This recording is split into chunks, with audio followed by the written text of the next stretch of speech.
강론되는 바와 같은 엄연한 사실 때문에 견강부회적으로 주장하고 있는 태권도 역사가 재정립되어야 합니다.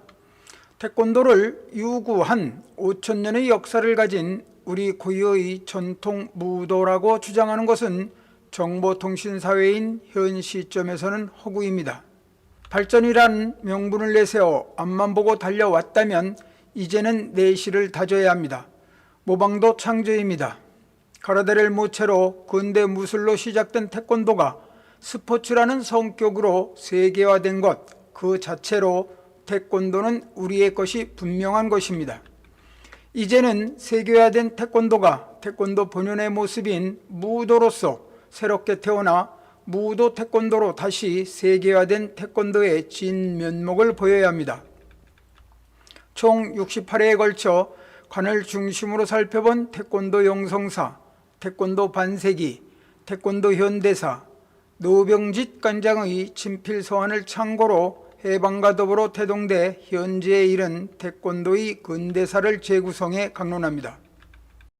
태수도협회 부회장 이종우, 엄영규는 태수도협회의 위상 정립과 대내외 활동을 위한 힘있고 덕망 있는 회장을 영입하기 위해 총력을 기울였으나 협회 구성 후 상당 기간 회장 자리를 공석으로 비워둘 수밖에 없었습니다.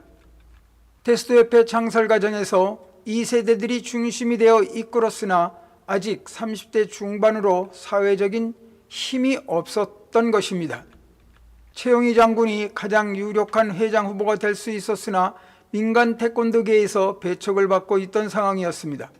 겉으로는 받드는 것 같았으나 실제로는 라이벌 의식과 군인 출신으로 너무 튀는지라 질투와 시기를 받고 있었던 것입니다. 즉 태권도계에서 영향력은 컸으나 태권도인들로부터는 경원시되고 있었으며 특히 제대를 하고 조만간 말레이시아 대사로 갈 예정이어서 자연스럽게 제외될 수밖에 없었습니다. 그런 자리를 대신할 유력한 회장 후보로 최명신 장군이 자연스럽게 태권도계에 부각이 됩니다.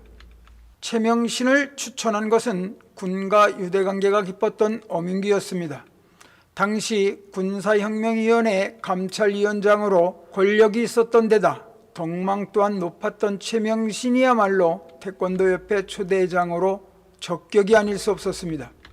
이종우와 엄영규는 당시 협회 이사로 재직하면서 서울시장 보좌관으로 복무 중이던 백준기를 통해서 물밑 작업을 하고 있었습니다. 당시 백준기는 육군 대위였고 최명신은 육군 준장이었습니다. 위계질서에 따라 돌아가는 군사회에서 대위가 준장을 찾아가 이 일을 부탁하고 설득한다는 것은 불가능한 일이었습니다.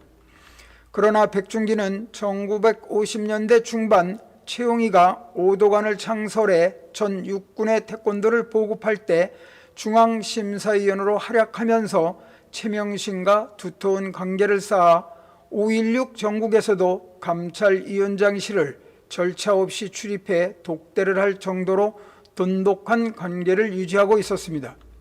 백준기는 당시 최명신 감찰위원장을 회장으로 추대하는 상황에 대해 다음과 같이 해고합니다. 대한태수도협회가 어렵게 구성됐지만 사회적 명성과 지위가 없는 30대 초중반의 인사가 대부분이었어요. 그래서 협회에 힘을 실어줄 수 있는 마땅한 인사를 찾던 차에 최명신 장군을 회장으로 추대하게 된 겁니다.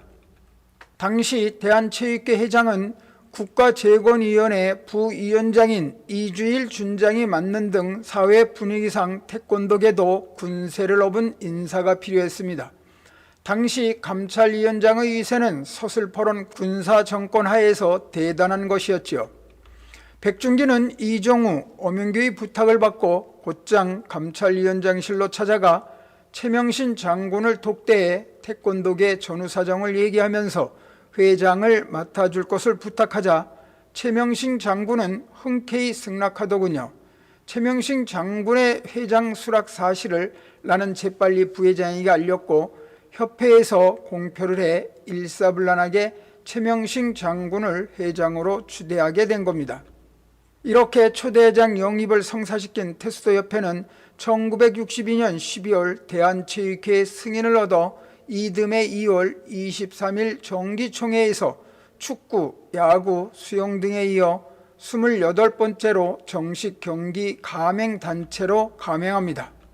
그 후 5월 1일 협회 사무실을 대한체육회 322호실로 이전한 대한테스토협회는 1963년 6월 24일 집행부를 전면 개판합니다. 회장의 최명신, 부회장 현정명, 이종우, 전무이사 엄형규, 박철희, 총무이사 이병로, 경기이사 우종림, 이사의 이용우, 최기용, 정진용, 이교윤, 김순배, 백준기, 이영섭, 이병건, 감사의 김봉식, 이령홍, 사무장의 김한수 등을 주축으로 집행부를 구성했습니다. 다음 24부에서는 무독관의 이탈에 관해서 강론합니다.